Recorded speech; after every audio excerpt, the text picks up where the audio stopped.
Hello, Namaskar, Adab, Sat Shri Akal. Welcome to Understand UPSC. What we understand, we conquer. So today is the fourth day of our daily current affairs initiative that is currently and fifth day of this month. बहुत important दिन है and there are so many articles the Hindu and the Indian Express में जो publish हुए हैं उनको हम discuss करेंगे. But before starting today's discussion I would like to share a beautiful quote with you all. सुंदर सा कोट है जो early morning I read. So क्या है quote? One move forward is louder than 1,000 doubts. मैं फिर से रिपीट करता हूँ. One move forward is louder than 1,000 dots. Most of you have got this quote but again थोड़ा सा एलेबोरेट कर देता हूँ.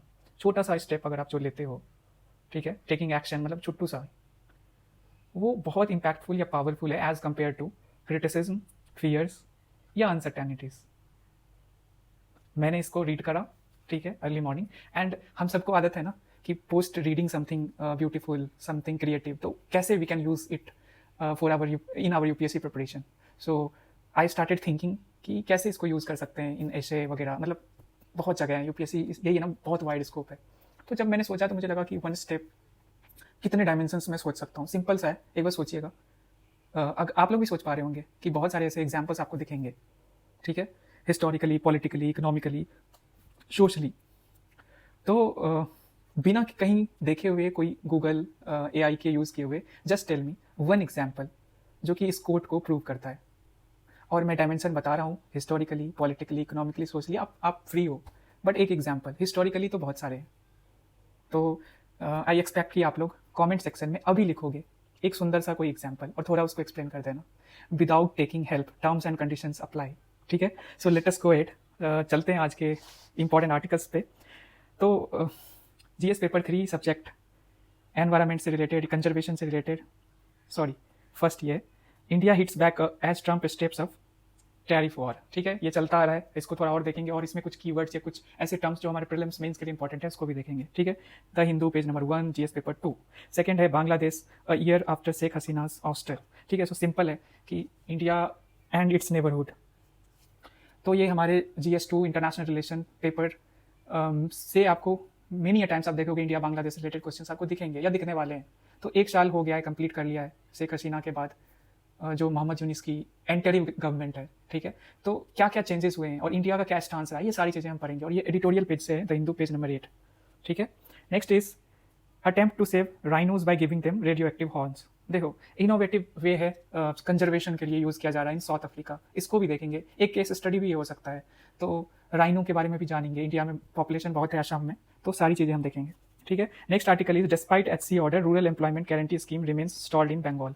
सो आप लोग MG नरेगा के बारे में जानते हैं कि रूरल एम्प्लॉयमेंट में बहुत इंपॉर्टेंट रोल प्ले करती है, खास करके जो अनस्किल्ड वर्कफोर्स है हमारे पास. तो बंगाल में इशू है and from last 3 years stalled है बंगाल में, क्योंकि सेंटर स्टेट डिस्प्यूट की वजह से. तो इस स्कीम के बारे में थोड़ा बहुत देखेंगे, इंपॉर्टेंट प्रोविजंस देखेंगे एंड किस बेसिस पे जो गवर्नमेंट ऑफ इंडिया है उसने बंगाल को फंड्स नहीं दे रही है, कौन से सेक्शंस हैं under the MG NREGA act. थोड़ी सी हिस्ट्री देखेंगे और इंपॉर्टेंट प्रोविजंस देखेंगे इस एक्ट के. ठीक है, द हिंदू पेज नंबर 2 आपके GS पेपर 2 में सब्जेक्ट जो है आपके वेलफेयर, मतलब कि समझ रहे हो, सोशल जस्टिस, गवर्नेंस से भी इसको कनेक्ट कर सकते हो. Next one is fears on ethanol blended petrol largely unfounded says government. So ethanol blending को लेकर बहुत सारे एप्रीहेंशंस हैं और वो सोशल मीडिया पे सरफेस कर रहे हैं. तो उसको लेकर गवर्नमेंट ने क्या स्टांस दिया एंड हम समझने की कोशिश करेंगे कि एथेनॉल कितना इंपॉर्टेंट है. और यूपीएससी परस्पेक्टिव से एक इंपॉर्टेंट बायोफ्यूल है एंड यूपीएससी ने 2025 प्रीलिम्स में 2 क्वेश्चंस में एथेनॉल वर्ड को यूज़ किया है जो मैं दिखाऊंगा. ठीक है, Indian Express page number 13, GS paper 3 subject environment energy security biofuels. Next is women's inclusion in arm forces priority says Rajnath Singh. ये हमारे मेंस इनरिचमेंट का आर्टिकल है और इसी पे मैं एक प्रीवियस ईयर क्वेश्चन दूंगा, थोड़ा सा हिंट भी दूंगा so that you guys can write. 2023 में आया था वो क्वेश्चन.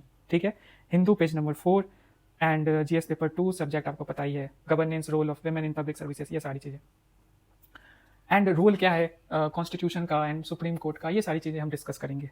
ठीक है, जेंडर जस्टिस पाने में, उसको अचीव करने में. So let us go ahead. पहला आर्टिकल है India hits back as Trump steps up tariff war. ठीक है, सो पूरी हिस्ट्री में बताता हूँ, मतलब अभी लास्ट 1 वीक में क्या हुआ है. तो 30 जुलाई को प्रेसिडेंट ट्रम्प अपने सोशल मीडिया अकाउंट से डिक्लेयर करते हैं कि इंडिया पे 25% टैरिफ एंड प्लस पेनल्टीज लगाएंगी the government of United States. अब क्या रीज़न उन्होंने दिया? रीज़न ये था कि इंडिया इंपोर्ट करती है oil from Russia.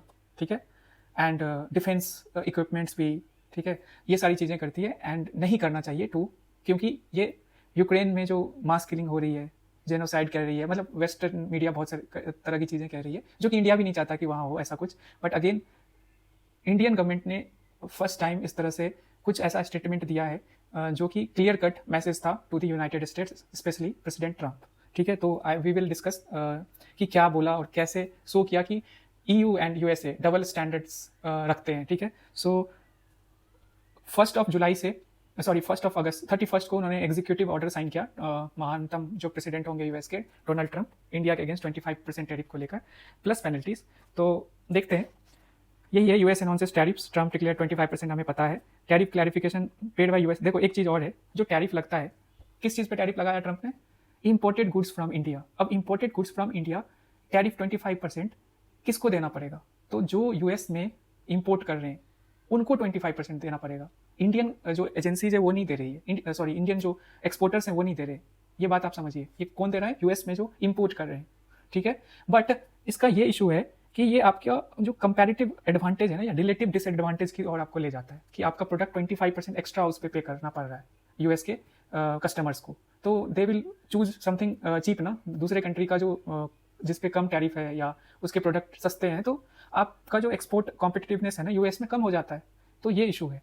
So Trump criticism again, profiting from Russian, so accuse India of profiting from Russian oil and ignoring Ukraine conflict। ये पता है इंडिया का रिस्पॉन्स क्या है। अब ये इंपॉर्टेंट है, इतना तो हमें पता ही है।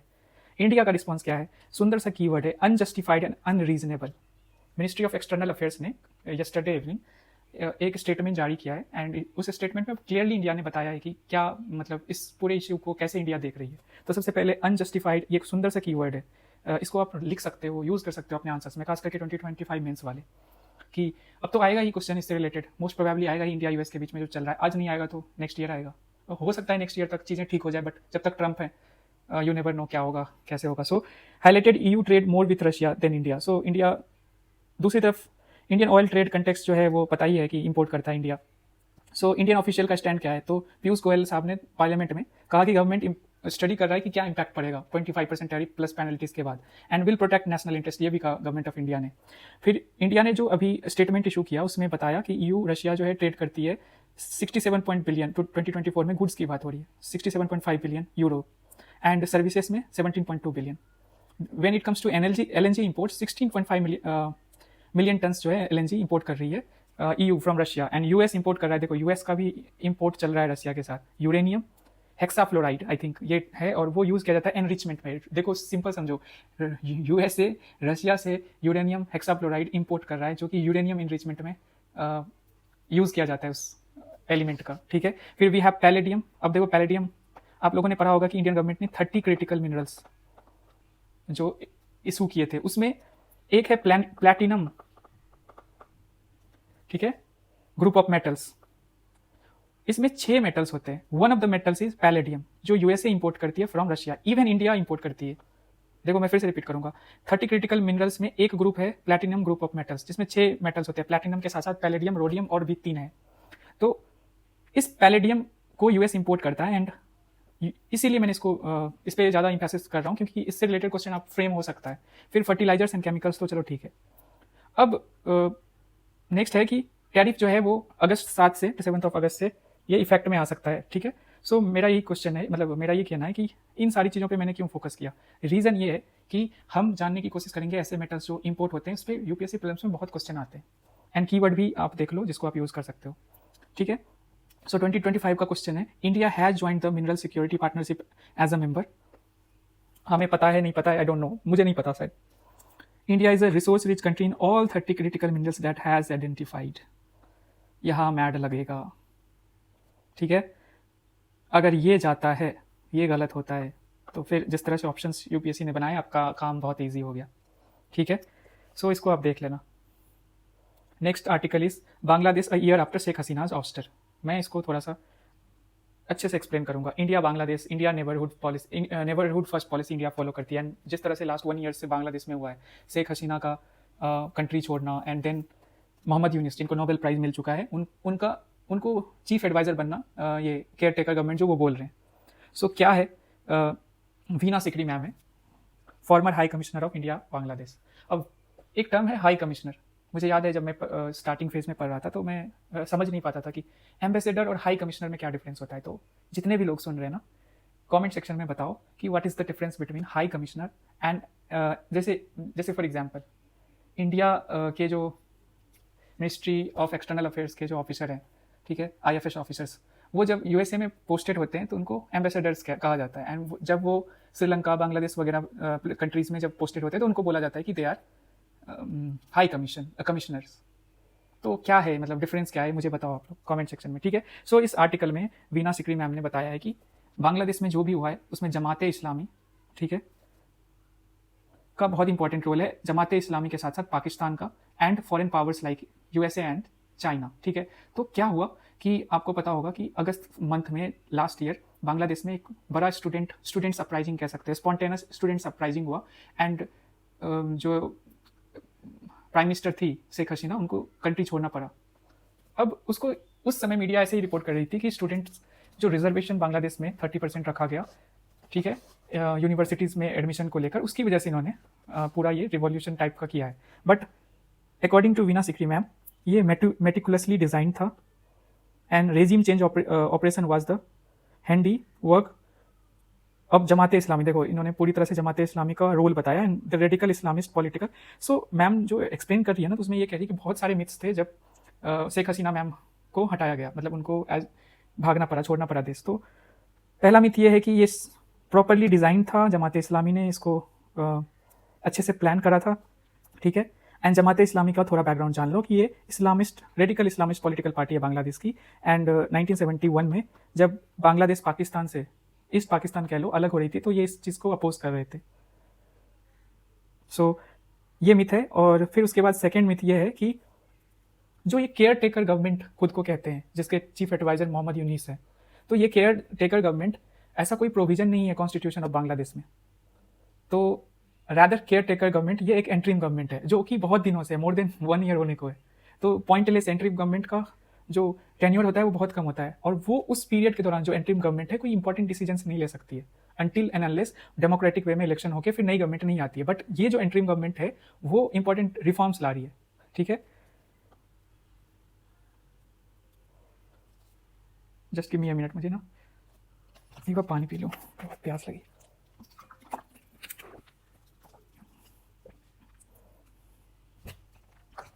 हाँ, सो इलेक्शन प्रोसेस को ये डिले कर रहे हैं। थर्ड थिंग इज, तीसरा मिथ जो है वो इलेक्शन पूरा प्रोसेस जो हो जाना चाहिए ना, मैंने कहा तुरंत इंटरिम गवर्नमेंट का काम होता है जल्दी से इलेक्शन करवाए 90 डेज के अंदर, वो हो जानी चाहिए, बट ऐसा हो नहीं रहा है और जानबूझ के डिले कर रहे हैं। बता रहे हैं दिसंबर 2025। इवन अवामी लीग एंड जो अदर पॉलिटिकल पार्टीज हैं except Jamaat-e Islami, they are supporting, they are asking for elections. I mean they चाहते हैं कि वो इलेक्शंस हो, बट हो नहीं रही है। अब हम चलते हैं, सेपरेशन हो रहा है, वायलेंस हो रहा है। आपको पता है, न्यूज़ में बहुत आता है कि रेजिम जो है, खास करके जो माइनॉरिटीज़ हैं, हिंदू, क्रिश्चियन, बुद्धिस्ट, उसके अलावा जो मुस्लिम माइनॉरिटीज़ भी है ना, सूफी वगैरह, उन पे भी अटैक हो रहा है।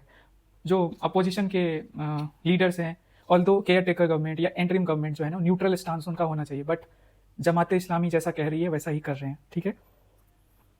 मीडिया क्रैक डाउन हो रहा है, इलेक्टोरल डिले एंड पावर, ये तो बता ही दिया। इकोनॉमिक डिस्ट्रेस क्या है, मतलब एक साल में क्या इंपैक्ट पड़ा है। तो बांग्लादेश 6% रेट से 6% रेट से ग्रो कर रही थी बिफोर शेख हसीना जो जाती है देश छोड़कर। सो अभी वो हाफ हो चुका है, ठीक है। Poor supply chain management, factory जो है shut down, resulting joblessness and hyper inflation. और July 2025 Bangladesh Bank highlighted continuing micro economic challenges due to persistent inflation. ये सारी चीज़ें हैं। तो इकोनॉमिक स्थिति भी वैसी ही है। एक सुंदर सा कीवर्ड और दिख रहा है मुझे, जो पॉलिटिकल साइंस के ऑप्शनल वाले स्टूडेंट इसको यूज़ कर सकते हैं, कि बांग्लादेश को अभी कहा जा रहा है क्लाइंट स्टेट ऑफ पाकिस्तान, क्योंकि जमाते इस्लामी पाकिस्तान को हमेशा से ही सपोर्ट करती आ रही है, पाकिस्तान उसको सपोर्ट करती आ रही है, बांग्लादेश, ठीक है।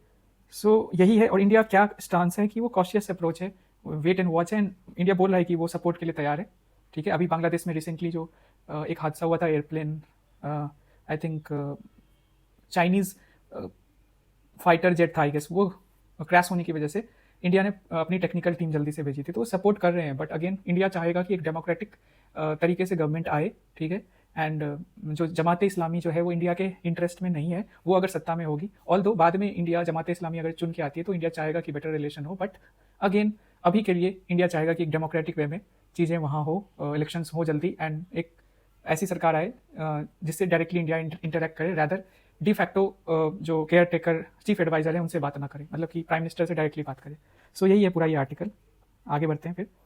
नेक्स्ट वन इज एक्सप्लेन्ड आया इंडियन एक्सप्रेस में, attempt to save rhinos by giving them radio active horns. देखो सिंपल है, 5 स्पेसीज, देयर आर 5 स्पेसीज और राइनो पूरी दुनिया में अगर बात करें, वाइट एंड ब्लैक ये अफ्रीका में है, 3 स्पीसीज जो हैं वो इंडिया में, एशिया में है, जिसमें एक हमारा वन हॉर्न राइनो या ग्रेटर वन हॉर्न राइनो बोलते हैं, दूसरा सुमात्रन है, एंड तीसरा है जावन। जावा में जो जावा मतलब हैबिटेट जहाँ जावा में रहकर, सॉरी जावा में जो राइनोज हैं, तो ये तीनों पांचों हैं।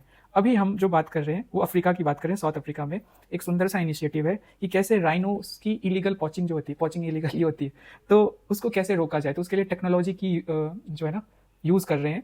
कौन? तो led by university of the Witwatersrand with IEA के सपोर्ट से, एंड अफ्रीका के वाटरबर्ग, साउथ अफ्रीका के बायोस्फीयर रिजर्व में Rhisotope project 5 rhinos were injected with radio active isotopes. अब कैसे है ये, क्या है चीज़ें? To deter poaching by making horns traceable. जो हॉर्न्स में ना इस तरह से हम रेडियो एक्टिव जो आइसोटॉप है उसको इंजेक्ट करेंगे जिससे कि उसको ट्रेस कर सके। जब आप क्रॉस करोगे ना, जैसे for example inter country travel करते हो, जैसे बॉर्डर्स या एयरपोर्ट्स पर रेडिएशन पोर्टल मॉनिटर्स लगे होते हैं, तो उससे ईजिली स्कैन करना पॉसिबल होगा, एंड स्कैन किया तो अगेन उनके अगेंस्ट एक्शन ली जाएगी। सो कैसे ये पूरा मैकेनिज्म क्या होता है ये रेडियो एक्टिव आइसोटॉप में, मतलब कैसे इसको यूज़ कर रहे हैं और क्या पूरा प्रोसेस है? तो low dose radio active isotope जो है इंजेक्ट किया जाता है, किसमें? हॉर्न में, राइनोसोरस के हॉर्न में। These emit harmless radiation detectable by RPM at borders and airports. ठीक है, इंजेक्ट कर दिया। अब सपोज उसको मार के उसके हॉर्न को निकाल के आप इलीगली ट्रेड कर रहे हो, बट आप क्रॉस तो करोगे बॉर्डर, आप तो क्रॉस ट्रैवल का जो रूट होगा वो एयरपोर्ट के थ्रू होगा, तो यहाँ आप डिटेक्ट कर लोगे। Makes smuggling easily detectable and risky for buyers. And ये जो है, मतलब आप जो रेडियो एक्टिव आइसोटॉप डाल रहे हो राइनोसोरस के हॉर्न में, तो क्या उसके लिए वो हार्मफुल है? तो नहीं है। प्रॉपर स्टडी की है गई है, तब इसको इस्तेमाल में ला रहे हैं साउथ अफ्रीका में। तो क्या क्यों नहीं है? तो रीज़न ये है कि जो हॉर्न होता है ना, कैरेटीन का बना होता है एंड हैव नो नर्व्स और blood supply, so isotopes don't attract the animals, affect the animals health पे कोई असर नहीं पड़ता है। तो study on 15 treated rhinos found no harm और सेलुलर डैमेज। सिंपल है। राइनो पॉचिंग की अगर बात की जाए तो अभी पूरी दुनिया पॉपुलेशन जो है वो 50,000 से 27,000 आ चुका है, एंड इसका डिमांड बहुत है, specially in black markets in Asia. अब मैं ये जानना चाहता हूँ, अपने वन हॉर्न राइनो पे आते हैं। सबसे पहले जो IUCN का स्टेटस होता है एक किसी पार्टिकुलर एनिमल का, तो क्रिटिकली इंडेंजर्ड जो black and white African rhinos हैं उनको क्रिटिकली इंडेंजर्ड वाले कॉलम में रखते हैं। अब वाइट का साइज जो होता है ब्लैक राइनोसोरस से बड़ा है। फिर वी हैव हमारा वाला greater one horn Indian rhinoceros, जिसको कि हम इंडियन राइनोसोरस भी बोलते हैं। वो वल्नरेबल है, मतलब उसकी संख्या एज कम्पेयर टू अदर जो राइनो के स्पेसीज वर्ल्ड में है उससे बेहतर है। सो वल्नरेबल सेक्शन में रखा, ऑल तो बहुत बेहतर नहीं है बट है। अकेला असम में 2700 के आसपास राइनोसोरस है। ठीक है, and then we have Sumatran and Javan rhinoceros, वो भी क्रिटिकली एंडेंजर्ड स्पेसीज में काउंट होता है। ठीक है, एंड जब जहाँ तक बात होगी ये साइट्स पे CITES, वहाँ अपेंडिक्स 1 में आएगा, एंड हमारे wild life protection act schedule 1 में आएगा Indian one horn rhinoceros. Habitat आपको बता दिया, असम जैसे जो तराई वाले रीजन है, एंड ये हर्बीवोर्स होते हैं, ग्रासेस, लीव्स, इन्हीं पे ये मतलब कि इनका फूड वही है। ठीक है, तो that's it. Despite high court order, rural employment guarantee scheme remains installed in Bengal. So simple है, मैं थोड़ा बता देता हूँ। MG नरेगा क्या है? बहुत बड़ा रूरल एम्प्लॉयमेंट प्रोवाइडर स्कीम है, जो कि 2005 में ये as an act of parliament आया था, एंड इसमें गारंटीड वर्क मिलेगी फॉर 100 डेज। अगर नहीं दिया तो कॉम्पनसेशन दिया जाएगा। किसको ये वर्क यहाँ पे अवसर मिलेगा या कौन इसमें काम कर पाएंगे? तो सिंपल है, unskilled rural house hold adult, unskilled होना चाहिए, मैनुअल वर्क जो अनस्किल्ड मैनुअल वर्क जो कर सकते हैं। ठीक है, अब हुआ क्या, इसका कंटेक्स्ट दे देता हूँ। तो सिंपल है, वेस्ट बंगाल में जो ये स्कीम चल रहा था, तो सेंट्रल गवर्नमेंट ने 2022 में इसको रोक दिया फंड्स देना। क्यों? तो उन्होंने एलिगेशन लगाया कि करप्शन बहुत हो रहा है MG नरेगा के अंदर वेस्ट बंगाल में। अब क्या है ना कि किस बेसिस पे लगाया, जो स्टॉल कर दिया, जो फंड्स देने बंद कर दिए, कौन सा बेसिस है? तो एमजी नरेगा एक्ट में ही सेक्शन 27 है, which explicitly allows the union government to stop the release funds to state if there is a violation of acts rule. Simple है, 27 सेक्शन में ये दिया हुआ है।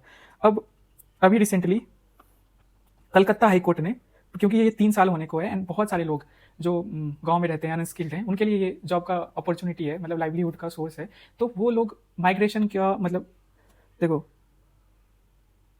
Has left workers without income and basic rights under this scheme, और उनका जो severely affecting rural workers livelihood with, तो उनको जो काम मिल रहा था बंद हो गया। अब वो क्या करेंगे, वहाँ से मूव करना, माइग्रेट करना स्टार्ट कर देंगे। तो इसी चीज़ को देखते हुए कुछ यूनियंस जो है, मजदूर यूनियंस जो है, उन्होंने कलकत्ता हाईकोर्ट गए in order to start this scheme, restart this scheme in West Bengal. तो कोलकाता हाईकोर्ट ने 18 जून 2025 को जजमेंट सुनाई, ठीक है, और जजमेंट में क्या था कि 1 अगस्त से दोनों सेंटर एंड स्टेट को डायरेक्टिव्स दिया कि 1 अगस्त से ये स्कीम स्टार्ट हो जानी चाहिए, बट हुआ नहीं ऐसा कुछ, ठीक है।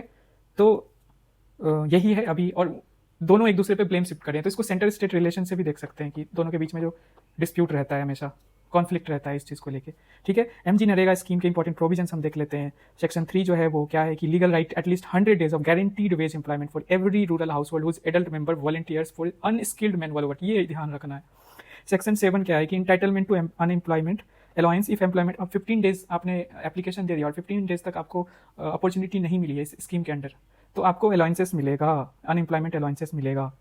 Section 9 of this scheme is decentralised planning and implementation through gram panchayat and local institution. So एक खूबसूरत सा चीज़ है इस स्कीम के अंदर कि डिसेंट्रलाइज्ड प्लानिंग की जाती है, एंड ये पार्टिसिपेटरी डेमोक्रेसी को और स्ट्रेंथन करता है, ठीक है, ग्रास रूट लेवल पे।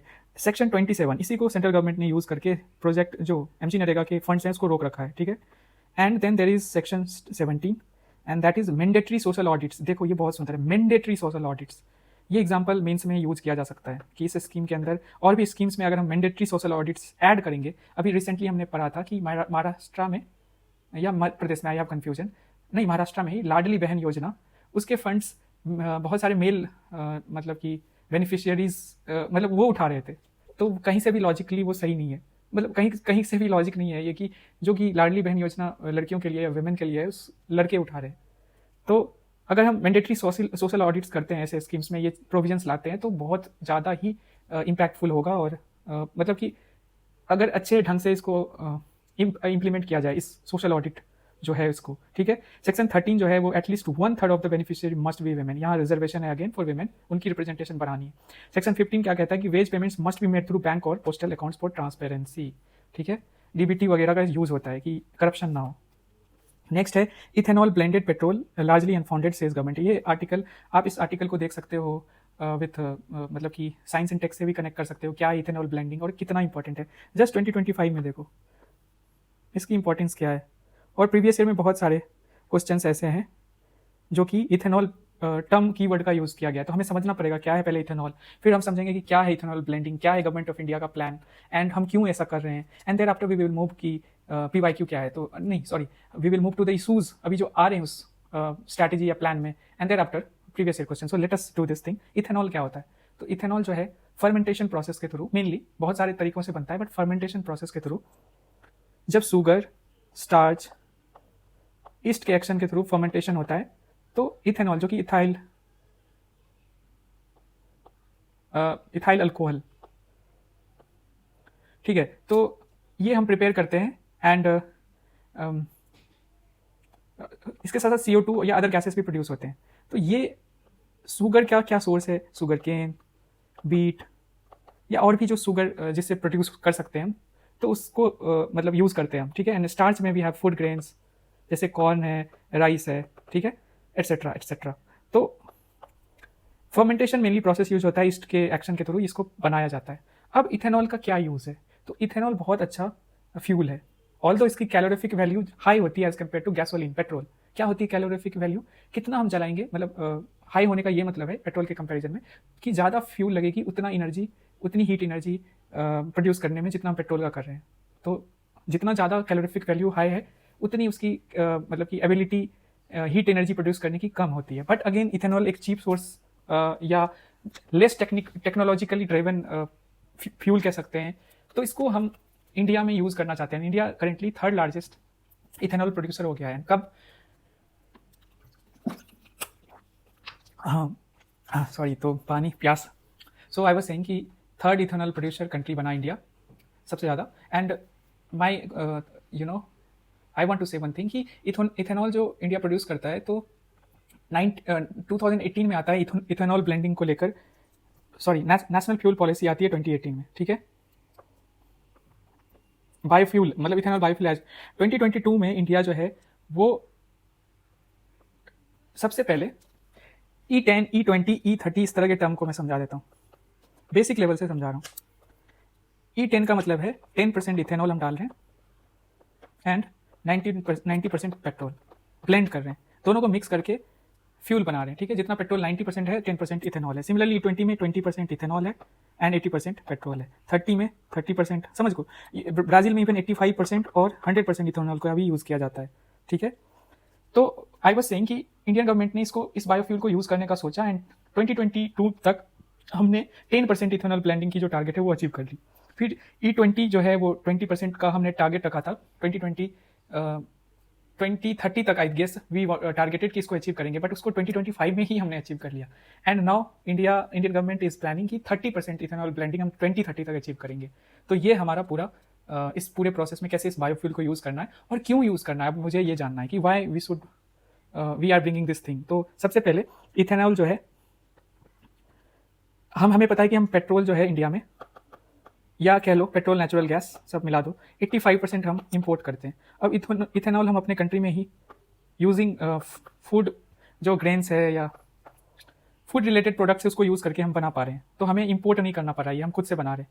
तो हमारी जो इतनी इंपोर्ट हम डिपेंडेंट है उसको हम रिड्यूस कर सकते हैं। दूसरा, जब ये बर्न होता है तो कम ग्रीन हाउस गैस एमिशन जो खतरनाक है, हमारे पॉल्यूटेंट्स कम रिलीज करता है। तो दोनों चीज़ें हैं, ठीक है। सेल्फ सफिशिएंट भी, सेल्फ रिलायंस की जो हम बात करते हैं वो भी मदद करेगा ये, जब हम डाइवर्सिफाई करेंगे ऐसे बायोफ्यूल्स वगैरह को इंट्रोड्यूस करके। तो दो तीन पर्पस है। सो इंडिया ने इसको इंट्रोड्यूस किया। अब इशू क्या आ रहा है कि कुछ लोग कंप्लेन कर रहे हैं, खास करके कुछ लोग सोशल मीडिया पे, ये बड़ा एक न्यूज़ बना हुआ है कि इथेनॉल ब्लेंडिंग की वजह से,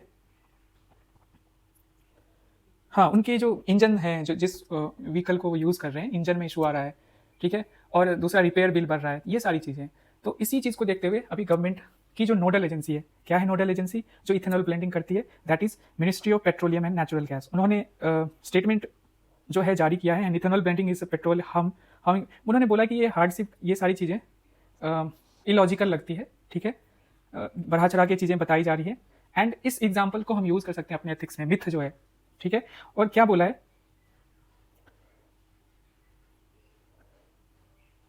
हाँ, so this is what I wanted to say कि गवर्नमेंट एजेंसी जो है ना, इस चीज़ को बोलती है कि एफिशिएंसी थोड़ी कम है as compare to petrol, but it doesn't mean कि जिस तरह से चीज़ें हवाई उड़ाई जा रही है ऐसी चीज़ें हैं। तो मिथ एक तरह से ज़्यादा है और उसमें सब्सटेंस कम है, ठीक है। सो लेट अस गो, देखते हैं ये question. Of the two major ethanol producers, ये 2025 का क्वेश्चन है। देखो, इंडिया थर्ड रैंक है, यूएसए सेकेंड है, सॉरी यूएसए फर्स्ट है एंड ब्राज़ील सेकेंड है in terms of ethanol production, ठीक है। अब मुझे ये बताना है कि यूएसए कौन का सबसे बड़ा प्रोड्यूसर है, स्टार्च बेस्ड इथेनॉल, और ब्राज़ील जो है वो शुगर केन का बड़ा प्रोड्यूसर है। बाकी अब इस क्वेश्चन को आप अटेम्प्ट करो। एक और चीज़ है, coal gasification technology can be use in the production how many of them. देखो सिंपल है, पहले कोल गैसिफिकेशन क्या होता है, हमने कोल ले लिया, उसको क्रश कर दिया एंड देन ऑक्सीजन और स्टीम के प्रेजेंस में an aerobic I think process होता है, सॉरी एरोबिक होगा ना, ऑक्सीजन है, हाँ। इथेनॉल जो हम प्रोड्यूस करते हैं ना फर्मेंटेशन में, वो एनारोबिक है, मतलब कि बिना ऑक्सीजन के सप्लाई के।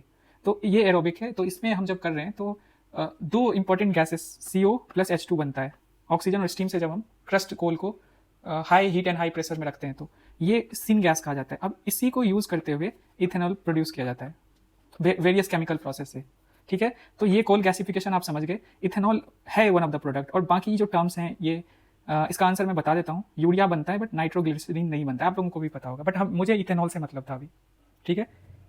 सो come to the next article and that is women's inclusion in arm forces a priority says Rajnath. देखो सिंपल है, हम विमेन का रिप्रेजेंटेशन हर एक लेवल पे, हर एक जो मतलब सेक्टर है उसमें बढ़ाना चाहते हैं। तो राजनाथ सिंह ने अभी रिसेंटली जो स्टेटमेंट दिया है उसके बेसिस पे आर्म फोर्सेस में जो 3 हमारे सर्विसेज हैं, आर्मी, एयरफोर्स एंड नेवी, इन तीनों में हम उनकी जो परसेंटेज है या नंबर है वो बढ़ाना चाहते हैं। तो अभी according to the data of ministry of defence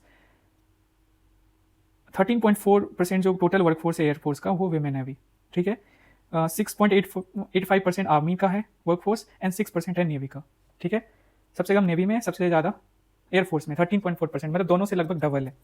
अभी 12 ब्रांचेज जो हैं वो आर्मी के are open to women officers including combat. अब देखो कॉम्बैट क्या होता है, एक होता है कॉम्बैट, एक नॉन कॉम्बैट। कॉम्बैट हुआ कि वॉरफेयर में डायरेक्ट आप जब एनिमी से लड़ते हो उसको कॉम्बैट बोलते हैं। तो 13 ब्रांचेज ऑफ आर्मी उसमें विमेन अलाउड हैं, सॉरी।